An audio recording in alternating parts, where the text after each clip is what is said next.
October 21st, 1805, a day that would change the balance of power in Europe and the course of world history forever.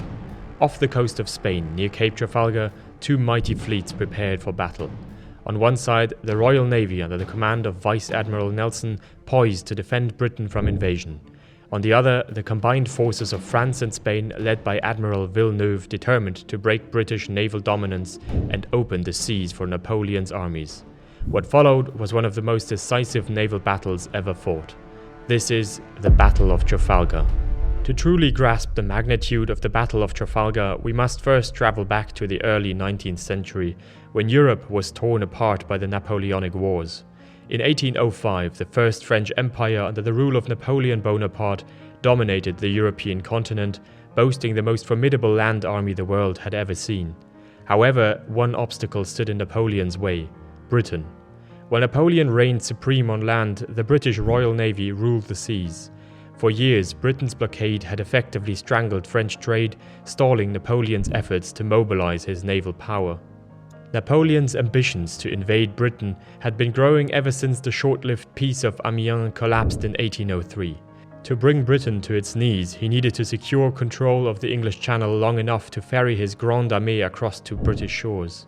His plan required one key element: neutralizing the Royal Navy. France alone couldn't achieve this, so Napoleon turned to Spain, forging an alliance that would bring together the French and Spanish fleets to challenge British supremacy.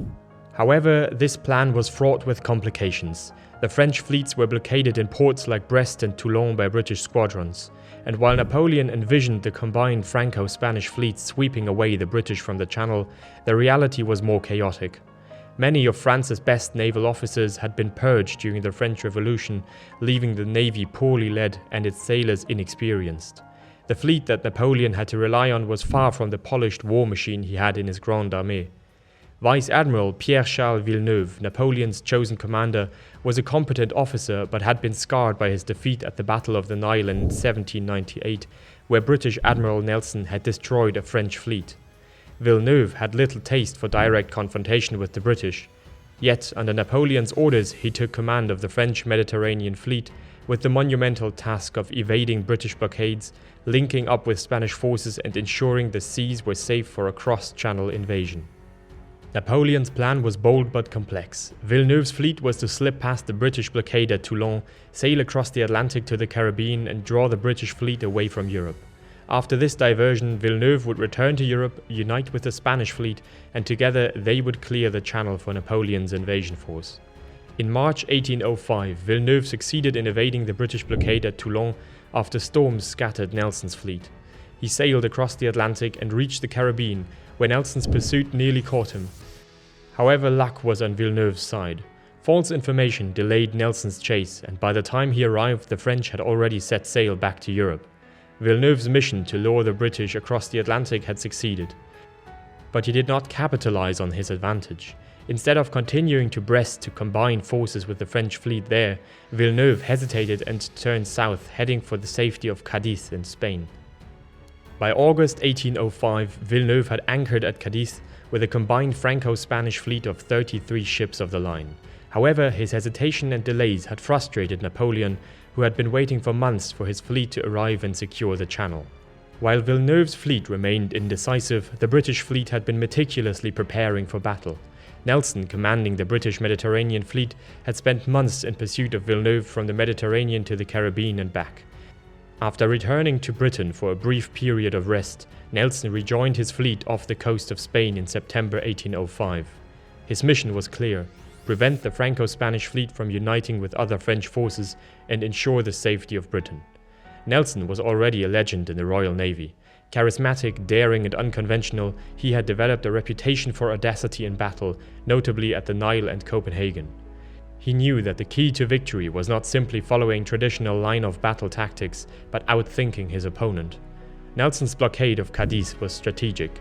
He kept his main force stationed 50 miles off the coast, out of sight, while a squadron of frigates, led by Captain Blackwood, kept a close watch on the port. The British were well provisioned and disciplined, while the Franco-Spanish fleet trapped in Cadiz was suffering from shortages of supplies and experienced sailors. On October 18, 1805, Villeneuve made the fateful decision to leave Cadiz, hoping to reach Naples after hearing rumors about being replaced as Admiral of the French Navy. His fleet, disorganized and short of men, set sail into the Atlantic in a loose formation. On October 21, 1805, as the British fleet approached the Franco-Spanish forces off the coast of Cape Trafalgar, the tension that had been building for months finally came to a head. The combined fleet, commanded by Villeneuve, though impressive with 33 ships of the line and nearly 30,000 men, was disorganized and poorly coordinated after leaving Cadiz. In contrast, Nelson's 27 ships of the line, manned by 17,000 seasoned British sailors, formed two disciplined columns, sailing with determination toward their adversaries. By the morning of the battle, the Franco-Spanish fleet had arranged itself into an uneven and stretched out formation nearly 5 miles long. Villeneuve's orders to form a single line had been hindered by light winds and the inexperience of many of his crews. At 11 a.m. both fleets were within sight of one another.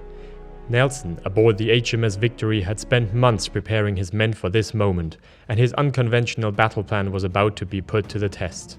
Instead of engaging the enemy in the typical line of battle formation, Nelson aimed to break the Franco-Spanish line. His two columns were set to drive into the enemy fleet at right angles, isolating parts of the line and forcing them into close quarters combat, where the superior training of the British sailors would give them the upper hand. Nelson's boldness was matched by his famous signal flown from the HMS Victory at 11:45. England expects that every man will do his duty. As the British columns advanced, they were met with heavy fire. The HMS Royal Sovereign, commanded by Vice Admiral Collingwood, led the charge, crashing into the rear of the Franco-Spanish line and delivering a devastating broadside into the Spanish ship Santa Ana. Nelson, at the head of the other column, guided the HMS Victory through a storm of cannon fire from the enemy ships, the Heros, the Santissima Trinidad, and the Redoutable. Despite taking damage, the HMS Victory broke through the line between the French flagship the Bucentaure and the 74-gun Redoutable. With HMS Victory's guns loaded with double and treble shots, Nelson unleashed a brutal broadside into the Bucentaure, killing or wounding nearly half of the crew on board and dismasting the ship. But Nelson's fight wasn't over. His ship soon became entangled with the Redoutable, and as the two vessels locked masts, a deadly exchange began. At 12:45 p.m, tragedy struck the British fleet when Nelson was hit by a musket ball fired from the Redoutable's mast. The bullet passed through his shoulder and lodged in his spine, mortally wounding him. He was carried below deck, where he would later die, confident that victory was in hand. Above deck, the battle raged on. The Franco-Spanish fleet was now split into isolated groups, unable to regroup effectively. The massive Spanish ship Santissima Trinidad, with 130 guns, fought fiercely but was eventually overwhelmed by the superior British maneuvering. One by one, the French and Spanish ships were captured or destroyed. Villeneuve's flagship, the Bucentaure, was taken along with 19 other ships of the line. By late afternoon, the British had secured a decisive victory. Though Nelson did not live to see the end of the battle, his plan had worked flawlessly. The British captured 20 vessels from the Franco-Spanish fleet, while suffering no losses of their own. The once great Santissima Trinidad was scuttled by the British to prevent her recapture, and a vicious storm that followed the battle claimed even more ships from the already shattered Franco-Spanish forces. The Battle of Trafalgar secured British naval supremacy for the rest of the Napoleonic Wars. Although the cost of victory was Nelson's life, his daring tactics and leadership would be remembered as one of the greatest triumphs in naval history. The Battle of Trafalgar's significance was immense, not just in its immediate results, but in the long-term impact on the Napoleonic Wars and naval history. Although Napoleon's armies continued to dominate on land, Trafalgar shattered any hopes he had of challenging British naval supremacy. The Royal Navy's victory meant that France could no longer realistically invade Britain, as the control of the seas was firmly in British hands. In the aftermath, the French and Spanish fleets were decimated. When Vice Admiral Rosilly arrived in Cadiz expecting to find 18 French ships, he found only 5 that were seaworthy. The survivors remained blockaded in Cadiz until 1808, when Napoleon's invasion of Spain led to their seizure by the Spanish. While Nelson's victory was decisive, it came at great personal cost. His body, preserved in a barrel of brandy, was returned to Britain aboard the HMS Victory, where he was given a hero's funeral. He remains Britain's greatest naval war hero, immortalized in monuments like Nelson's column in London's Trafalgar Square. Though Trafalgar did not end the Napoleonic Wars, it ensured that Napoleon's ambitions at sea would forever be limited. The Royal Navy would go on to maintain a close blockade of French ports, and Britain's naval dominance remained unchallenged for the next century. While Napoleon continued his military campaigns on land, culminating in the Battle of Austerlitz, the seas belonged to Britain. Thank you for watching. Please leave a like and subscribe, and let me know in the comments what battles or events you'd like to see next. Until next time.